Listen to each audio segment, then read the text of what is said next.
Knicks family, what's poppin'? Is your boy.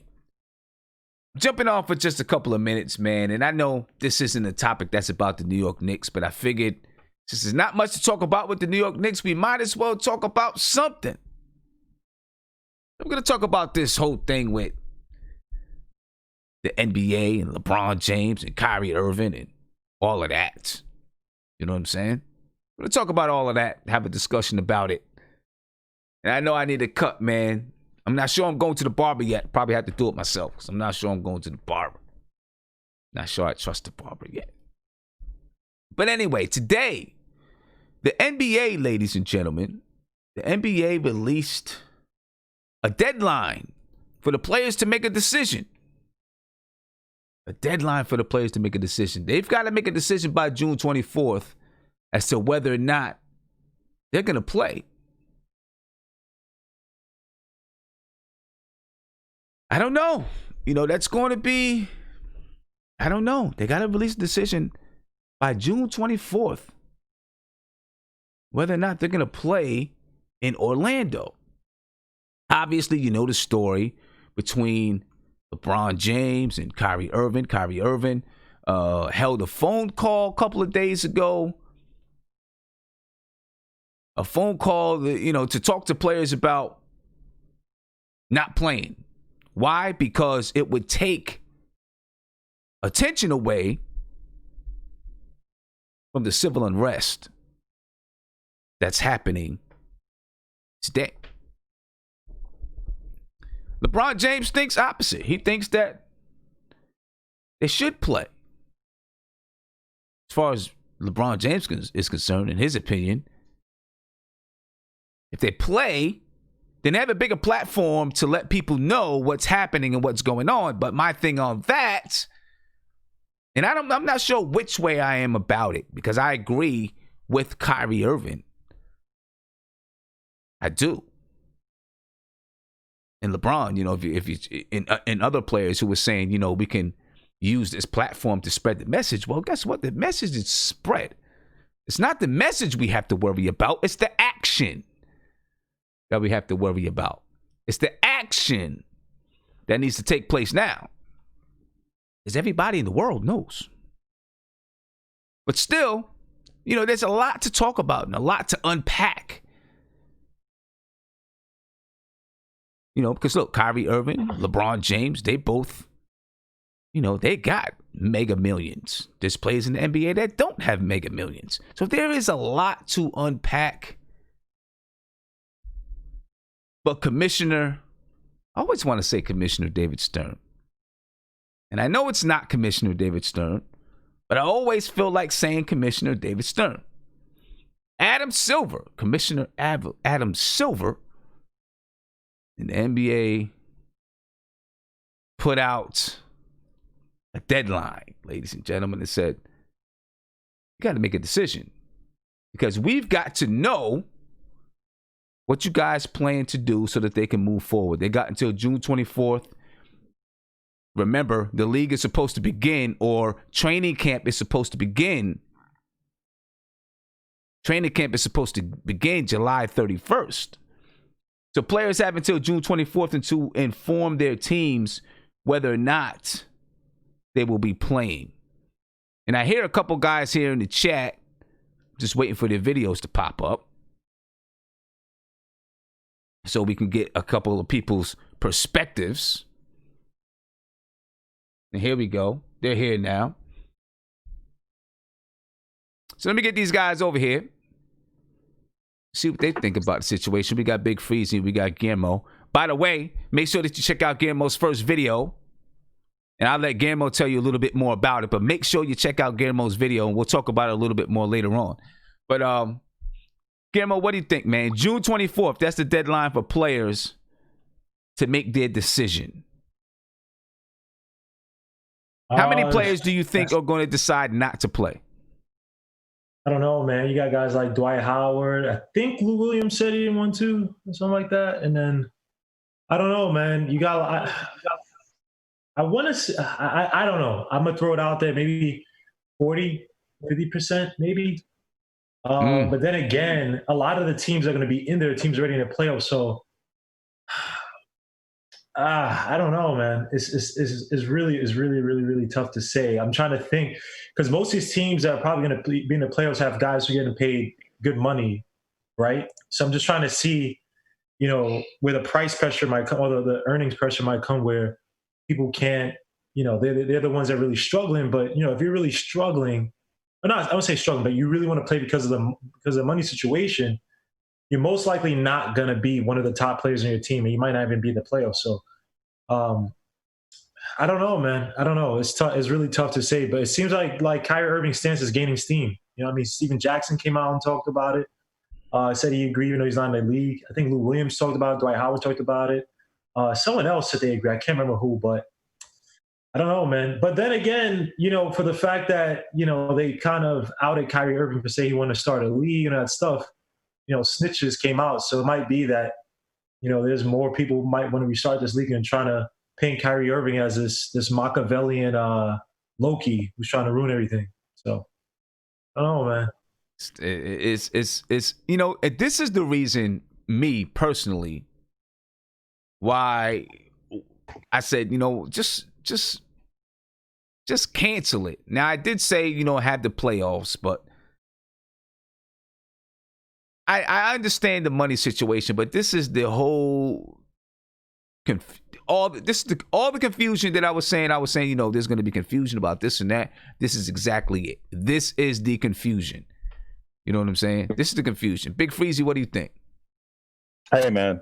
I'm on the side of playing in a limited capacity.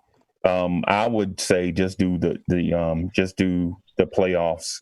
Teams outside looking in, they just have to go because the ramifications that the NBA and Players Association have to face if this shell or this bubble that they created, this insulation, if things go wrong there and guys get sick there in that bubble, will probably set the league back maybe a year or two. You know what I'm saying? The Kyrie comments are here and there. From what I heard, he said that since he wasn't playing, he would support either way, whether they play or not. And then to hear him say today, I heard something about him doing a separate league. I hadn't had time to vet the source to see if it was legit or not, but it seems to me that the players are all over the place, man. And in the case of this situation here, I would say that if you have to play, which in this case, they probably have to just to make sure that the collective bargaining agreement doesn't reopen because of the things that you have to go back and negotiate on because of missed games, excuse me, and missed checks and such. And then, health concerns. And then, the fact that these cats would be away from their family for long stretches. It's just a lot to take in, man. I'm going to say, if you have to, I would say go ahead and do it. Decrease the amount of playoff games or whatever if you have to, if you have to settle. But on the side of safety, man, I would say if you don't have to go through all that stuff, I would say not play. But if you have to, just limit as much action as possible. I know that sounds like I'm on the fence, but I'm not on the fence of playing the games. I prefer not to. But the legal ramifications down the road opens like this weird Pandora's box. So instead of going that way, man, I would say just try to do something in some capacity to just appease those that are, that have vested interest.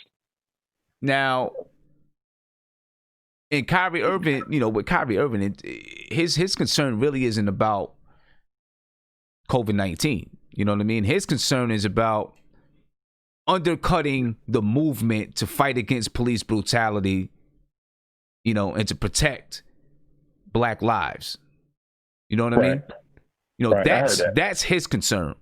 It's not really the COVID-19. It is, are we undercutting this entire movement if we begin to play? Because let's face it, the NBA comes back, the country's attention, not just the NBA, but the NBA, if Major League Baseball decides on something, the NFL decides on something, the country's attention is going to shift immediately. Right.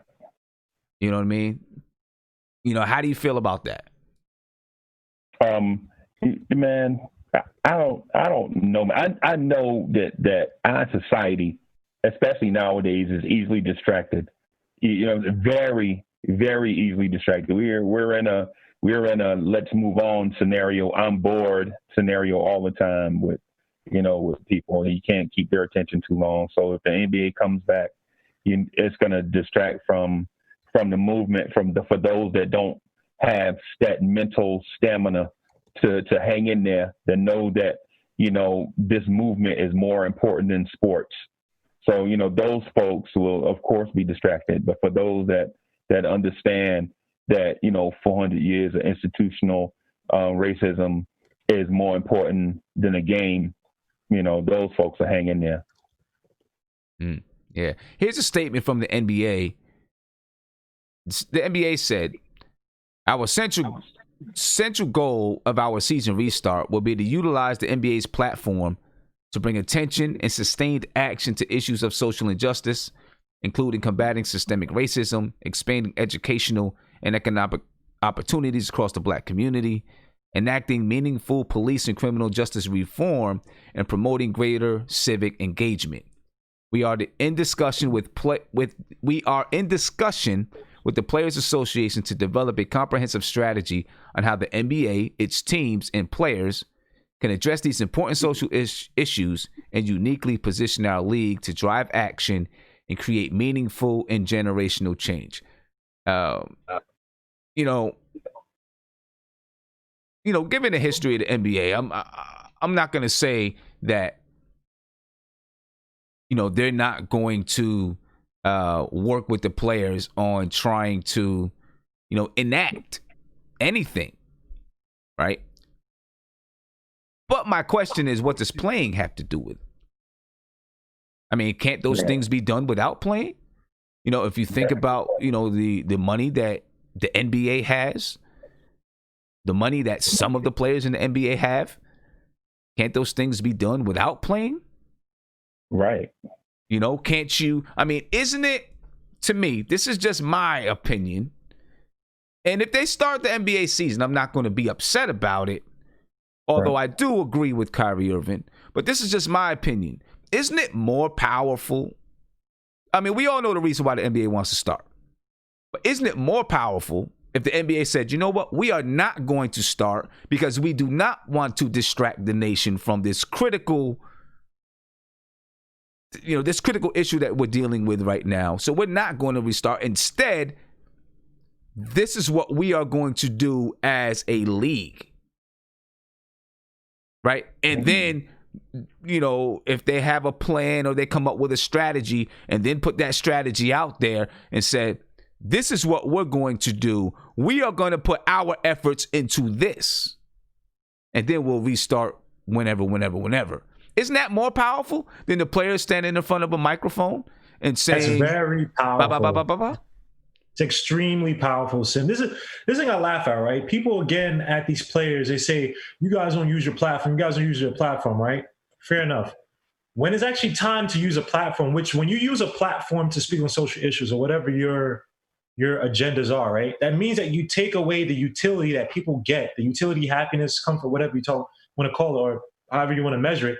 They remove that from what you enjoy and use whatever broadcast, use the amount of tension they get from that platform to basically make you focus on their issue.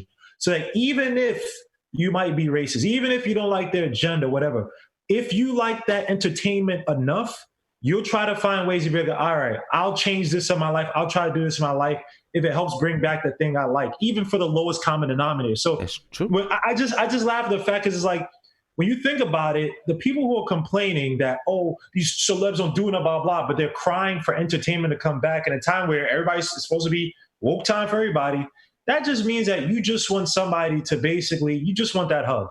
That's basically what it is. You don't really want to fight for something. You don't really want to stand up for something. You don't really want to put your happiness sort of on a line to actually get substantive change. You just want that hug. You want people to sit there and say, Black people this, Black people this, blah, blah. Instead of you actually being like, all right, hey, these guys are using their platform until this and that gets passed, until this changes, no basketball. So, yeah, I agree with that. if for people who believe that this is a way to do it, I agree 1,000, 2 billion%. You make people, because there are a lot of racist people watch these sports. A lot of racist people that don't like black people, will never touch a black person, will kill their daughters if they touch a black dude. Do not want black people, but they could preach to you all the stats on all the top players. They'll be the same ones on Twitter. Oh, I love LeBron James. But they wouldn't allow him in their house. That's all truth, man. That's all truth. That is all truth. And you see it time and time again, with someone who says, yes, I'm racist, but I love Michael Jordan. Right. You know what I'm saying? In a run up and want an autograph and what is that? Football game. How many times have you heard of college football? If college football teams, somebody plays, they call me the N-word, this N-word, that. And you look at the team that they support, it's like, dude, that's like 80% black dudes. Like, who? Wait, I don't get it. How is he any different? The guy you calling the N-word here, how's he any different from the black dude that's your linebacker, that's your wide receiver? So again, and also a big thing is money. Money talks. Because you know why, Sim? It's not just the viewer, right? If these networks are like, all right, we got to actually try to find a way. Because a lot of these networks, if they wanted to, think about this. These guys, when they want to get a stadium, what do? They go to the cities to get approval to get taxpayer money to basically fund their stadiums for the most part, for probably all of it, right? If you're talking about they have that sway with the city, because cities are like, all right, you're going to bring in this much tax revenue into the city, so we'll pay with the taxpayer money here. We'll basically front you, and then you'll keep giving us on the back end the revenues, or part of the revenue, part of the profit that you get, whatever. And bring in jobs, new jobs. Bring in spur the economy, all that stuff. That's why LeBron James is so loved this first go around in Cleveland, because they created a lot of jobs, right? So you're saying, tell me that these guys don't have political sway, that these teams don't have enough political sway with the leverage they have in terms of money, that they can say, hey, you need to change, you need to put in legislation, cops can no longer do this, cops can no longer do that, to satisfy our complaining players. You tell me a team's going to do that, Sam? Well, I don't know, but the NBA acted really quickly on Donald Sterling. As soon as that thing as soon as that got out, like 5 days later, or was it maybe 10 days later, he was banned from the NBA. I think that's something else. I think because you know why? The NBA. Oh, okay, yeah, I see. Because he was Steve Ballmer, who is who? Steve Ballmer is. Oh, let's be honest. Steve Ballmer is the type of woke, big time corporate guy they like, versus kind of like that old money. Why do you think they're kind of trying to push out people like James Dolan? He doesn't represent that woke, the liberal. So I'm not saying they're going to put a thing on. You mean like the Bucks on, like the Milwaukee Bucks ownership, like the Bucks ownership, like the Warriors ownership? Yeah, they want that new socially audience. That old money doesn't. They don't really think like that. So that's why the thing with Donald Sterling. Donald Sterling was known for that racist stuff years ago. Freezy, I'm pretty sure you saw it. You're like, yeah, this dude is racist as hell. But again, these corporations or these teams, Adam Silver, instead of making little token things like this and that, right? I don't want to say it's token, right? Because money is money. You put money in anybody's pocket, it could go a long way. But if you're talking about making real substantive change, right? These Adam Silver can say, hey, let us, in some of these smaller cities where some of these major cases are happening, or where we know that there's police brutality, whatever. Because you know why? Adam Silver said the NBA was not going to go to North Carolina because of the transgender bill. Now, I don't know how many transgenders are in the NBA. There are probably many transgender fans of the NBA. I don't know how many transgender NBA players there are. I don't think there are any. But there are a lot of black players in the NBA. So if you really want to show that, hey, we are for our black people, first of all, you admit Tim Hardaway into Hall of Fame. That's another topic. But if you really for your black audience, you'll say, hey, we're going to go to some of these smaller cities, Baltimore, what teams are Baltimore, or DC, whatever, Washington, DC, whatever, DMV area. Let's go in and try to change some of these oppressive laws. These are oppressive statutes that stand for black people. And so that's how I'm thinking. So to me, I know we're going to get to it later, but I'm totally on the Kyrie Irving train. If they want to stop this season and say, hey, we're not going to restart it, they're probably going to say till next season. They're thinking that. But hey, we're not going to start this until we see some changes, until we kind of pass some laws in some of these most troubled cities. That way, hey, you put your money where your mouth is. You satisfied your players, and now you're bringing back entertainment. The same. Yeah. So it's it's tough. It's a tough situation. You know what I'm saying? It's a tough situation, and whatever the ramifications. But listen, when you believe in something wholeheartedly, right? Because I do understand that there will be ramifications for the league, and there'll be some people that say, well, are you shooting yourself in the foot in what you can do by tearing down your economics, not fully tearing down your economics, but hurting your economics. But I'm like this. When there's something that you fully believe in, right? If you really believe in something, like the way Muhammad Ali believed in not going to war, you are willing to sacrifice. You are willing to sacrifice. You know what I mean? Because obviously, the reasons why the NBA wants to start back. You know what I mean? There will be serious ramifications on the NBA salary structure if they do not restart. Because, look, they've already received. The reason why you're seeing a few years ago that salary cap jumped so high is because they received millions of dollars from these TV networks to, broadcast the games on those TV networks. You know what I'm saying? So now the TV networks is like, hey, we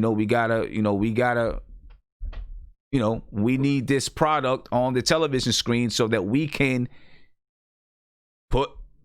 sell television ads. Basically, it's like that, right? They paid the NBA got the money, the NBA was able to pay the players and owners and all of that kind of stuff, right? Now, in order to recoup that money that the TV networks put out, how do they do that? By getting ads from companies during the games. Right. You know what I'm saying? And then that's how they recoup that money. If they don't recoup that money, if they can't recoup that money, from those ads, then they're going to look at the NBA and say, hey, we need such and such back. Can they work out, any other types of deals? Maybe they can, maybe they can't. It's hard to say because the money that the TV networks would have gotten for those ads for those games, they would not get. And then, of course, there's no guarantee what kind of ads they would get going forward. So it's crazy. Can I ask a question real quick on that, Sim? Yeah. Now, that's actually a great point you just brought up with the CBA. And knowing that, I think that some of these TV stations are realizing that they kind of were on the short end of the deal, right? And I know we're going to get to I guess we're going to get whatever, but do you think that maybe the Kyrie Irving thing is conspiratorial? Now, do you think it was done purposely to put in the air like, hey, we will get enough people to threaten a new league if that CBA doesn't come to our liking? Because we know that on your end, the TV stations might want to come back and say, hey, we got to start paying these players lower deals, or less money, excuse me. And Kyrie may put it out there like, hey, we need to find a way to fight back. Because maybe it is right that we can't get that money, or maybe that they've lost some money, but we ain't going to give up our money. Hey, I mean, you never know. It could be, it could be that he's like, we'll start our own league. If you want to do this and that, we'll start our own league. You never know.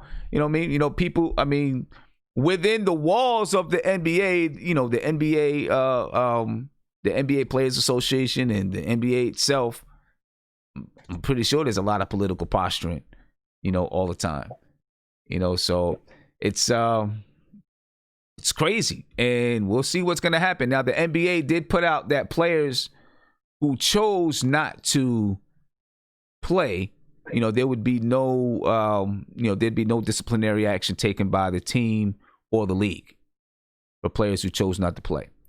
Now, although there won't be any disciplinary action, those players who do not play will be docked pay for every game that they don't play. And they should. And, of course, they should. Yes, of course. If you're not playing, right. You're gonna be docked, and it should be. But beyond that, there'll be no other disciplinary action or disciplinary measures. But what will they do if players decide not to play? Then I guess there's gonna have to be some kind of and it all depends, right? how many players the teams have and stuff like that. But then I guess there's going to be a period where they can sign players who are players like Jamal Crawford, players like J.R. Smith, who are free agents right now and aren't playing on any teams, to join in on a team. So what kind of level is this? Is this one of those deals where they say, "Hey, listen, I don't want to play until I'm certain that it's safe," and then when they see a team play 6 or 7 games and they like, and they realize it's safe and they come on board? Is that a thing? I think roster date. I don't know. I think there's going to be a time to lock the roster date, because you can't just all of a sudden, all right, I'm not playing, and then your team makes it to the Western Conference Finals and like, hey, I'm playing. Nah, you can't do that. You know what I'm saying? You can't do that. Can't do that. So it's gonna be funny. Now, we do have some schedules on what it's gonna look like while they're in Orlando. Right? Of course, they're all gonna be locked in, bubble, right? All in one building, in one place. But this is what it's gonna look like. This looks like a camp, the way things are set up. Right? It looks like a summer camp, a basketball camp, the way that they have it set up. Right. You also got a snitch hotline. So if anyone leaves a bubble, they can anonymously get. Exactly. They do. Basically, they do. It's going to be crazy. So this is what the game day schedule looks like. All right, so 8:30 to 9:30, you have team breakfast at the hotel. So 8:30 to 9:30, the home team has team breakfast at the hotel. 8:30 to 10, the away team has a team breakfast at the hotel. All right. And then at 9:30, the home team, they go to the court, a bus to the court. Then at 10:30, the away team goes to the court. 10 to 11, you have team shoot around. 11 to 12, you have a team shoot around for the away team. And then 11 to 11:30, the home team, they go back to the hotel. And then 12 to 12:30, the away team goes back to the hotel. And then 11:30 to 1:30, you have the post shoot around lunch at the hotel.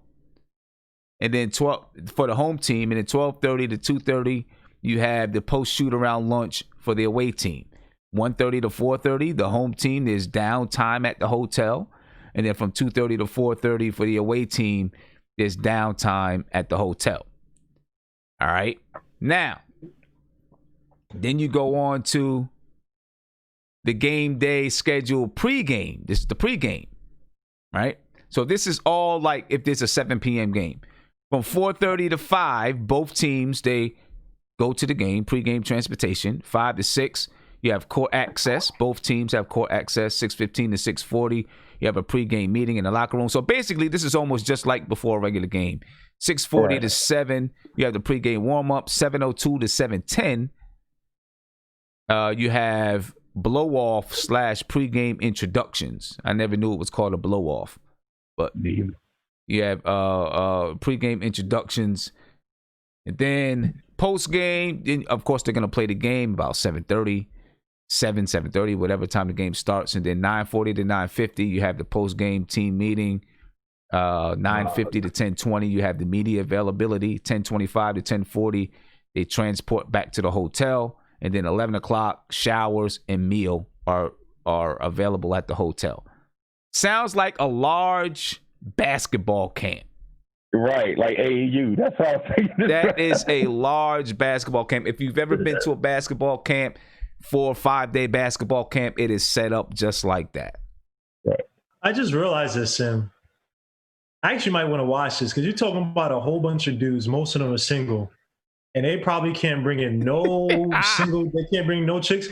This might be the greatest basketball weeks.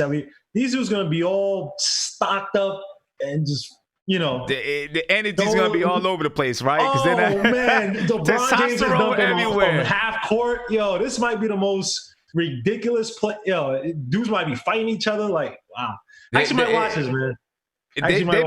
They might, man. They might. It's definitely going to be. It's It's going to be crazy, right? You know, all kinds of testosterone floating around everywhere. Yeah, what? You know, there might be some. I'm pretty sure the NBA is going to try to set up something, right, where you can get some behind the scenes, you know, like what's going on in the locker room. Not in the locker room, like what's going on at the hotels. You know what I mean? Yeah. You know, there may be some stuff like that. You know what I mean? Like, you know, or the guys, you know, of course, they're not going to get anything bad, right? They're going to get all the good stuff, fun stuff. You know what I'm saying? But almost reality TV style. Reality TV, exactly. It might be some attrition type, because you might find some players who just might be like, look, we ain't going to win a championship anyway. Let's just lose these games so I can just get back to my IG women, you know, from out of state, man. This is some garbage, man. So I don't know, man, because these NBA players, a lot of these players don't give a damn anyway. So I don't know. This might be the worst and the best finals or playoffs in history, man. The most weirdest playoffs in history, man. It's definitely going to be the weirdest because just think about it. There's no crowd there. Right.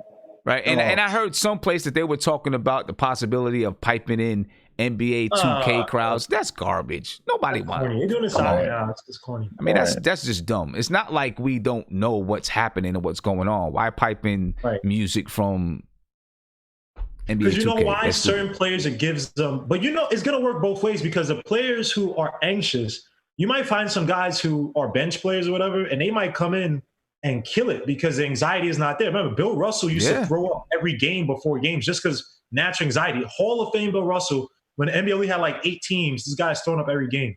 So, and it might be some players who they feed off that energy and they might not do. I really wonder if J.R. Smith comes back, how he's going to do, because you heard about, you know, when you know, he beat up the dude, he beat up the looter, the rioter for doing whatever to his car and stuff, right? Yes, I saw it. I mean, the dude should have got beat up, but I'm just saying. Oh yeah, you know, right. You know, he should have got beat up, but you know what? I just hope. Listen, nobody take this the wrong way. All right. I hope these dudes don't get a prison mentality, all of them locked up in the same spot, away from their wives. Don't do it. Don't do it, guys. Come on, man. Wait, what? Wait, what? Y'all can read between the lines. You can read between the lines when I say that. Let's go to the next topic, man. This guy, man. You can read between the lines. Come on, man. Dwight Howard's playing. Oh, man. Don't do that. Man. We just joking, NBA players. It's just a joke. Just joking. It's just a joke. You know what I'm saying? I mean, I'm sure everybody here has watched Oz and all of that. So you know what I'm saying. Yeah. It's just a joke. It's going to be the Adebisi of the NBA. Man. So, and so we have a few pictures, you know, what the arena, the field house, and everything is going to look like for the guys. You have the arena here, right? You got the broadcast court. On the main arena floor, you got 2 practice courts. You got a weight training area. You got the locker rooms. And then you got the HP Field House. Right, of course, there's, you know, again, a broadcast court, weight training area, locker rooms. You know, this is what it's going to look like where they're playing. It's going to be, they already got the floors decked out, I guess. Looks like they got the floors decked out, ready to go. That's cool. My only concern though with them coming back like that is injuries that'll be lingering that'll impact next season. You know what I'm saying? Because you had all this time off, you rest through a training camp, and then now you're playing for high stakes. So it's not like at the beginning of the season where you kind of got like a 20-game window to figure out something. You know, you got 8 games, man. It's do or die in these 8 games. And you know, and everybody's trying to get to that, get that playoff seed in. And what I wouldn't want to have happen is something crazy like Zion tears up a knee, trying to play for this and wind up missing next season. You know what I mean? That's my main concern. That's one of the reasons why I didn't want to see RJ and Mitch go out, because I hope for the Knicks is not this season here, because we know we're not ready, but next year we expecting these cats to continue that step that they took at the end of this.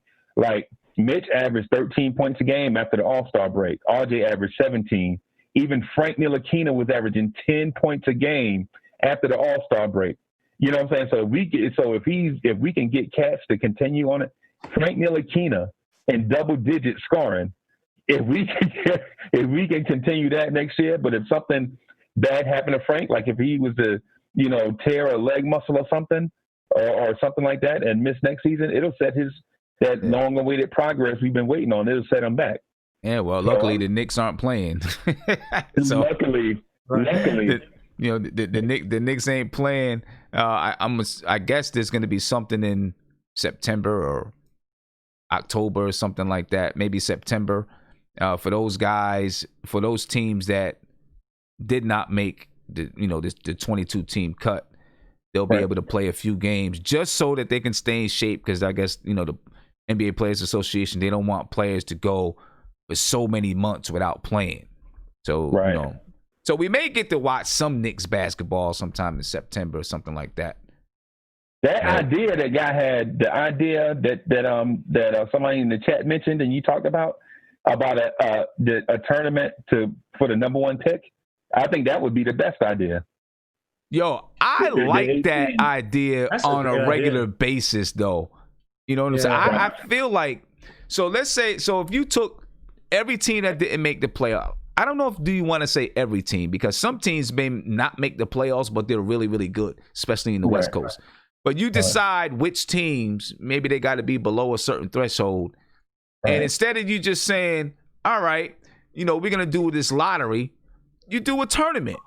Like an NIT tournament. Yeah, exactly, right? You do a tournament. The winner of that tournament gets the number one pick. The runner-up gets the second pick, and so on. That would be pretty dope. Even the crappy teams, like, you can't tank. You have to give us an entertaining product on the floor, because you don't want to be in the middle. You want to be either at the very top, or, if you're going to be at the bottom, you have to still compete. You know what I mean? You can't be an 8 seed maybe, or not a 9 seed or a 10 seed maybe, or maybe one of those two. But I agree. I think someone brought up that point before. Yeah, so I forgot who it was. Somebody put it in one of the comments. I don't remember who it was, but that is a really good idea, and that would be pretty interesting to watch. You know what I'm saying? Because then it gives all of those fans who don't have anything to watch afterwards, something to look at and say, okay, I got, I can root for my team to do this and that. Right, exactly. I mean, that would be pretty dope. Everybody's like that. This is weird, though. I would wonder if you have some teams who don't want to win that just because they don't want some first-round draft pick that might get them traded.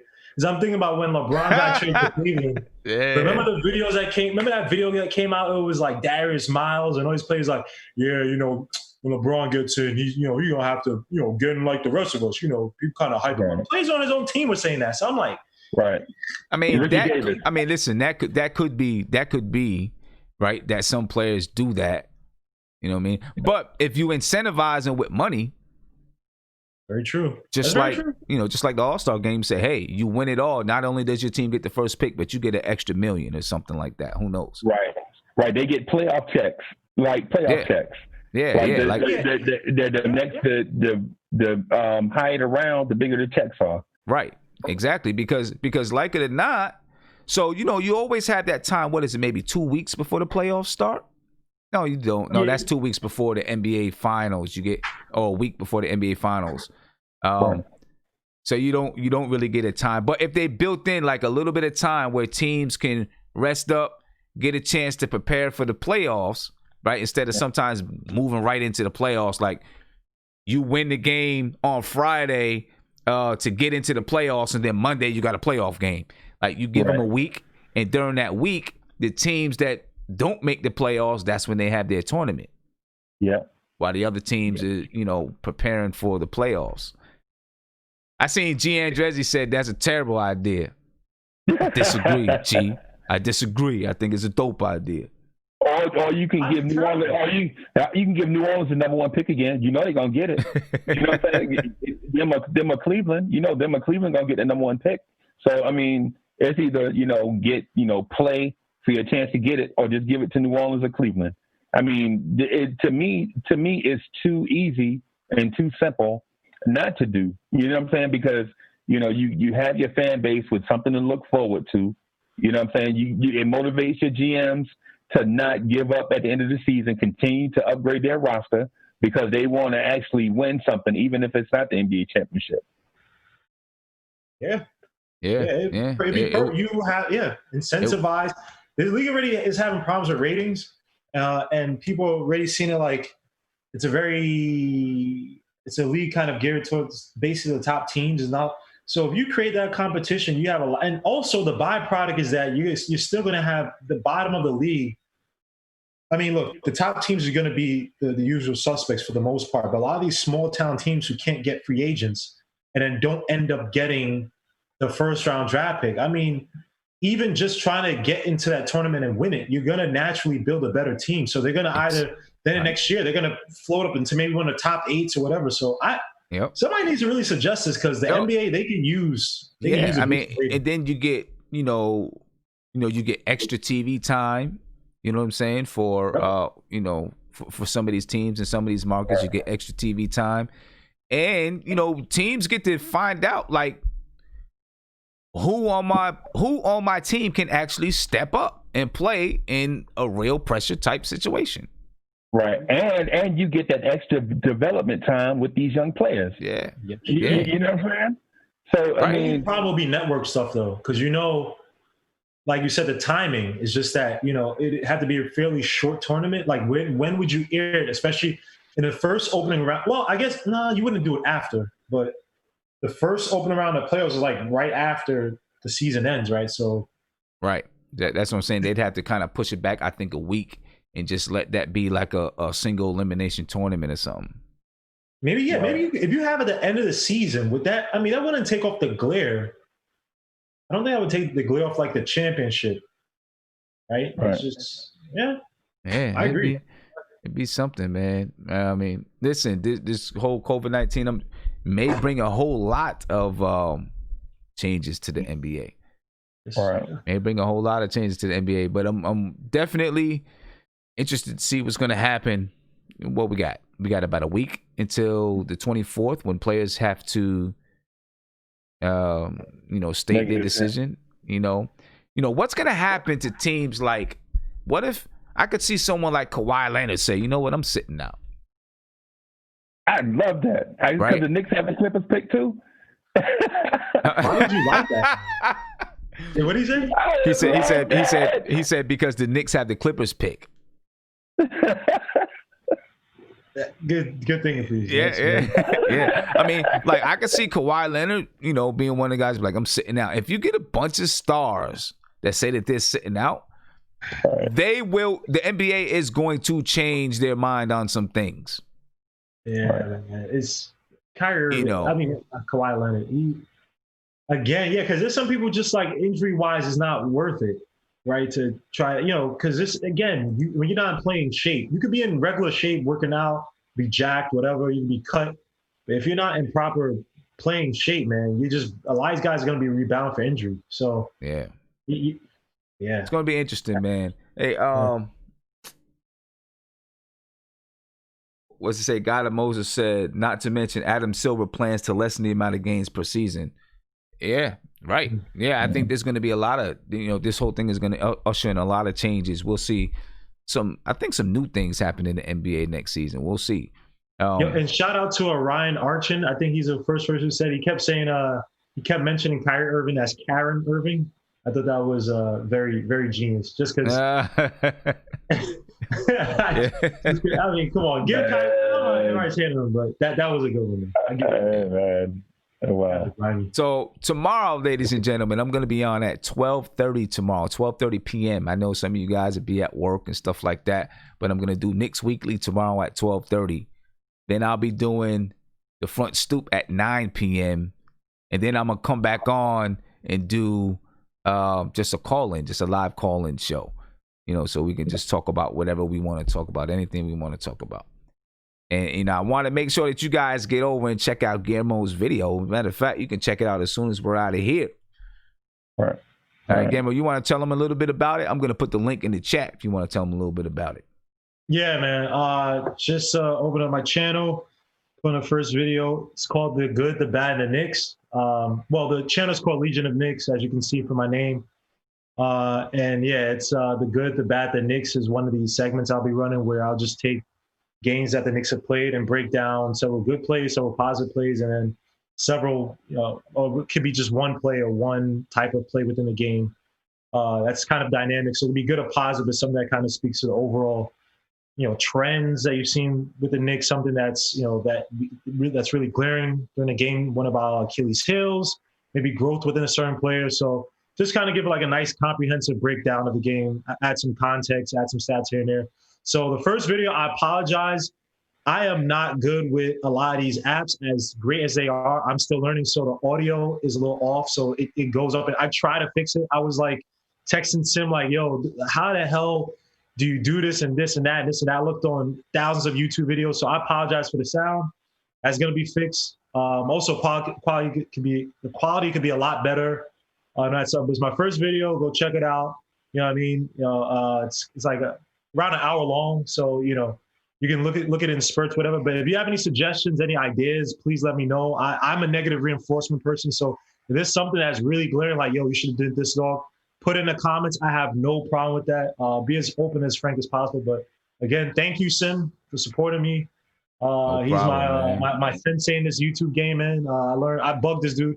He doesn't sleep anyway, so if I asked him these questions at normal time, maybe it wouldn't have worked. But I was asking some questions like late at night and stuff, and he's always helped me out. So salute to MBK, the chat and everything. And yeah, go check it out, man. I'm working right now on some RJ Barrett stuff, so I'm getting a lot of the video information now. But yeah, it should be a really fun channel, man. Easy on that RJ Barrett.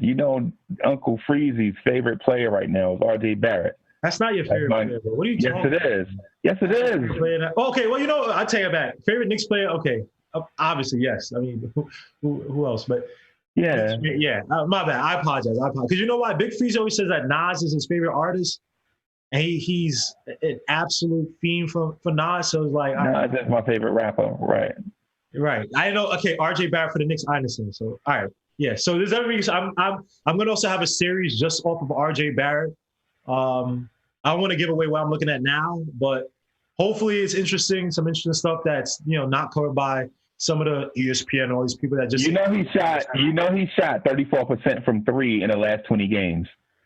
You know that, right? 34% from three, but there are spurts where he did shoot relatively high. I mean, little spurts here, flashes here and there.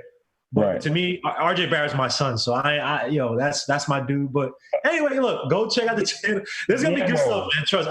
I had music on there too, man. I try to cheat and I try to take Mobb Deep, the realist, and I don't know if you guys remember Flatbush. I forgot what it's called. The group is called, but it's carried by judged by 12, carried by 6, or something like that. And it's one of the best beats of hip hop all time. And I try to have them on there.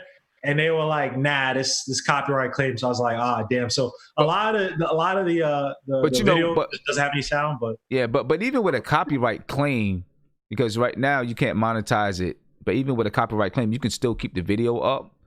Mm-hmm. Because so what you can do, like you upload it, and once you upload it, even if you got the sound in there, if they say it's a copyright claim, it's cool. You can do the claim. It's just that they may put an ad on your video, Mobb Deep or. Mobb Deep's people might put an ad on your video. You know what I'm saying? Okay. Right. And then, if you're cool with them taking the money, you can't monetize it yet anyway, because you got to have certain number of subscribers and views and all of that first. Then, you can go ahead and keep it on there. You know what I mean? The only time that you have to take it down is if they come up and they put a block on it. They put a block on it, and okay, now I got to take out the vision. But if they just do a copyright claim, it just means that they're gonna put ads on your video. Okay, all right. Yeah. Someone called me the Oswald Bates Show. Oh wow. Yeah, corny, man. That's corny. Wow. That's a dude from Living Color, for anybody who doesn't know, because they think I use big words with no proper context like this clowning. Oh, you guys, man. Got them prisonology words. Yeah. Everyone got them prisonology No, it's not words. Flatbush Zombies. It's hold on. You remember this song, Sim? Just carried by 12. It's called what the hell? Is East Flatbush Project, try by 12. Oh, Yeah. It was a very, I guess if you're not from Brooklyn, maybe you didn't hear it, but it was on like Video Music Box back in the day. But yeah, man. yeah. Now No being doubt. called the So, Keith so Murray. look, man, everybody go over to Guillermo's video. Go over to his page right now. Make sure you subscribe to the page. I'm going to put a link in the description as well so that you can subscribe to the page. All right, it's called Legion of Knicks. All right, so go over there and subscribe to it right now. I'm actually putting it in there right now. Legion of Knicks. Go over there and subscribe to it, man. Are you going? Hey, Guillermo, you gonna do something about our other son, Dennis Smith Jr. About how he got a raw deal this year? I'll do a video on Dennis Jr., but you ain't gonna like it. Raw deal. Raw deal. And guys, send me as many suggestions because I mean we have so much in the summer, man.